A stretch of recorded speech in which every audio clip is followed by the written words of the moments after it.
Blessed Monday morning po sa inyong lahat mga kapatid. At the same time ay isang mabiyayang buong buwan ng June ang ating maranasan na ngayon ay pinagkaloob ng Panginoong Diyos sa atin mula sa kanyang habag at kalinga. Minarapat din po ng inyong lingkod ang buong simula sa buwan ng June na ito ay ating muling bibigyan ng balik-aral sa pamamagitan ng ating online morning devotion ng Ground Food for the Soul, our daily dose for the nourishment of our soul. Ang ating mga mensahe na natalakay natin mula sa Gemilit Discipleship Journey o yung IDJ Level 1 hanggang Level 4. At ito rin po ay magsisilbing pagbabalik-aral.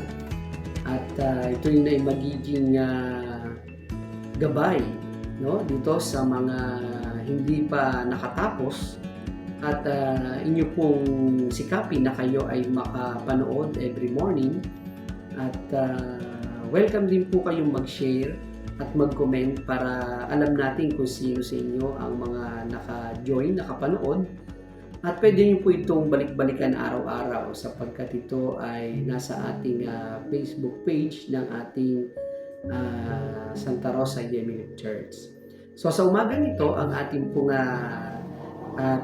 pasisimulan na aral ng Panginoon Diyos mula sa level 1 ay may pamagat na tara na magsama-sama, part 1. At ang ating pong batayan talata ay ating mababasa dito sa awit 133 verse 1, at ganito ang sinasabi ng salita ng Panginoon Diyos: napakaligaya at kahanga-hanga sa ating pangmasid ang nagkakaisa at laging sama-sama na magkakapatid. Salamat at purihin natin ang Diyos sa ating pagbasa at pagkarinig ng kanyang mga banal na salita. Sa ating pong teksto ay maliwanag ang damdaming ipinahayag ng manunulat. Napakaligaya at kahanga-hanga sa ating pagmasid. Ito ay mga damdaming ibinunga ng pagkakaisa ng magkakapatid. Ang pagsasama-sama ng magkakapatid ay hindi lamang po isang ordinaryo at pang-araw-araw na gawain, kundi pagsasama-sama lalo't higit sa mga gawain para sa ating Panginoon. Ito rin po ay napakahalagang ministeryo ng pagdidisipulo ng ating Panginoon. So kaya tayo po ay saya at ito ay ating nagagawa sa ating mga banal na pagtitipon na tayo ay laging nagsasama-sama ng mga magkakapatid sa ating Panginoon. Mula po dito ay tingnan natin ang dalawang mahalagang ibinubunga ng napakaligaya at kaangahangang pagsasama-sama ng magkakapatid sa pagkakaisa. Una po, ang kapayapaang nagpapalakas sa bayan ng Diyos. The peace that strengthens God's people. Sa Psalms 133 verse 1, mula po sa New International Reader's Version 1998 edition ng NIV, ay ganito po ang pagkakatala: how good and pleasant it is when God's people live together in peace. Napakaganda po mga kapatid, sapagkat tunay na kahanga-hanga na ang magkakapatid ay laging nagsasama-sama lalo na sa pagkakaisa, at ito ay nagdudulot sa atin ng kalakasan mula sa ating Panginoon Diyos na siyang nagbibigay sa atin ng kanyang habag at kalinga. Ang wika nga po, ang isang bagay na nagaganap sa talatang ito ay maaring panghawakan at napakahalaga sa buhay ng isang tao, lalo na sa gitna ng napakabigat na sitwasyon at ilang mga nakalulungkot na karanasan ng buhay, sapagkat ito ay may dulot ng kapayapaan mula sa Panginoon Diyos at lakas ng ating Panginoon. God's peace or strength na sa gitna ng mga mahihirap na sitwasyon o panahon. Tiniyak po ng manunulat na si Haring David na sa kanyang karanasan ay nabanggit sa awit 46 verse 1, na Diyos ang ating kalakasan at handang saklolo sa panahon ng ating kaguluhan. Ang mga panahon ng kaguluhan o times of trouble ay hindi ikababahala o ipanlulumo natin. Sa halip na tayo ay manlupaybay, mainam na kunin ito na pagkakataon upang mapahayag ang mapayapang pamumuhay sa pamamagitan ng kalakasan na pinagkakaloob ng Panginoon Diyos sa kanyang mga anak. Ang kapayapaang nagpapalakas sa bayan ng Diyos ay may natatanging katangian o distinctive characteristic na living together in peace. Ito ay pagpapahayag ng damdamin ng manunulat na nagdudulot sa kanya upang maranasan ang lubos na kaaya-ayang pakiramdam na napakaligaya at kahanga-hanga sa kanyang pagmasid, na sa kabila po ng maraming mga pagsubok na kinakaharap sa buhay ay nararanasan niya yung kalakasan at kapayapaan na nagmumula sa ating Panginoon Diyos. Ang unang diin na sinasabing distinctive characteristics ng living together in peace ay pinag-isa ang dalawa sa pagtutulungan ng magkakasama. The two were united in working together. Sabi nga po sa mga talataan katulad ng Ephesians 2:14, sapagkat siya ang ating kapayapaan na kanyang pinag-isa ang dalawa at giniba ang patera na sa gitna ng nagpapahiwalay. Ayon po sa ilang mga komentaryo at katulad ng awit ng pag-akyat o yung tinatawag na Psalms of the Ascents, kapansin-pansin na ito ay pinagsama-sama mula sa Book of Psalms chapter 120 hanggang 134. Sa ilang mga Bible scholars, sinabing ang mga pag-akyat o Psalms of Ascents na ito ay pinagsama-sama para sa mga layunin ng organization or organization purposes. Inisip ng ilan na ito ang dahilan sila na ginamit dahilan upang sila magkaroon ng special activities ng maligayang sama-sama at pagsamba sa ating Panginoon Diyos. Isang tao pong nagangalang Howard Wallace, ang pinakasikat na pananaw ngayon sa mga eskola ay ang salitang isinalin na to go up o pag-akyat ay nagmumula sa paggamit ng pandiwang kana upang umakyat lalo na para sa paglalakbay.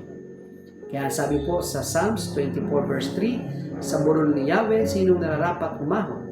Sa banal niyang templo, sinong dapat pumaroon? Ibig sabihin po, ang mga awit para sa mga nagtatagumpay na katulad ng mga pilgrimage, alinman sa daang patungo sa Jerusalem o pabalik doon, ay maligayang naglalakbay. Katulad po ng sinabi sa Ephesians 4:12, ginawa niya ito upang ihanda sa paglilingkod ang lahat ng mga banal para sa ikatitibay ng katawan ni Kristo at Iglesia hanggang sa makamtan niya ang isang pananampalataya at pagkilala sa anak ng Panginoon Diyos. Napakaganda po mga kapatid, isa sa binigyan diin ng distinctive characteristics ng living together in peace ay pinag-isa ang dalawa sa pagtutulungan na magkakasama. Yung pangalawa po ay pagbibigay diin doon sa tinatawag na distinctive characteristics ng living together in peace ay itinumpak ang mga paa sa daan ng kapayapaan. Feet are set on the path of peace, kung saan ang lahat ay lumalakad parehong landas ng pagkakaisa na nagaanyaya sa mapayapang paglalakbay ng sama-sama. So parang tayo mga magkakapatid, tayo ay sama-sama sa isang landasin, naglalakbay tayo ng may kagalakan, pagkakaisa, nagtutulungan, ang isa o dalawa ay laging naroon ang diwa ng pagkakaisa. Ito ay dulot ng sama-samang magkakapatid at pagkakaisang pinapahayag ng salitang napakaligaya sa pagmasid. God's people living in unity is good and pleasant in the eyes of the Lord. Dahil dito, ang pagkakaisa at sama-samang magkakapatid ay maligaya at kahanga-hanga sapagkat ito ay daan sa pagpaparangal sa ating Panginoon Diyos, honoring God. At ito ay alam natin na patuloy na nabibigyan ng kaluwalhatian ang ating Panginoon Diyos. Kaya mga minamahal na kapatid, salamat po sa ating Panginoon Diyos sa kanyang pagbibigay sa atin ng kaisahan ng Espiritu upang tayo ay laging magpahayag na tara na magsama-sama sa paglilingkod sa Panginoon Diyos, pagtutulungan bilang magkakapatid kay Kristo at ang ating paglalakbay na laging may galak ang ating mga puso na gumagawa tayo ng ating mga tungkulin, paglilingkod na nakapagbibigay ng kaluwalhatian sa ating Panginoon. Tayo po ay muling manalangin. Panginoon, salamat po sa umagang ito. Sa unang bahagi ng aming pong tinalakay na tara na magsama-sama, kami po ay patuloy na nagpapahayag ng aming kaisahan, ng aming espiritu, ng panalanginan at paglilingkod na aming dinadalangin sa pamamagitan ng iyong abang lingkod, ang aming mga kapatid na ngayon ay magsisipasok sa trabaho at yung iba pa na nagpapatuloy ngayon sa pag-aaral kung hindi pa sila bakasyon, ang iyo pong mayamang pag-iingat ang maranasan ng bawat isa sa buong maghapon na kanilang mga gagawin. Panginoon, ganoon din po ang aming mga kapatid na iyong mga pinagaling. Salamat po. At may mga kapatid kami na patuloy namin sinasama sa panalangin na iyong paghipo ng kagalingan ay kanilang maranasan. Salamat Panginoon sa kasiyahan ng aming mga paglilingkod at kami ay lagi nagsasama-sama para po sa iyong karangalan at kaluwalhatian. Sa pangalan po ng iyong bugtong na anak na aming Panginoong Hesus. Amen. Papuri at pasasalamat sa ating Panginoong Diyos at salamat din po sa inyong pagsama sa akin. A friendly reminder po, be Christ-like in your workplace today. Mayo at Magyo.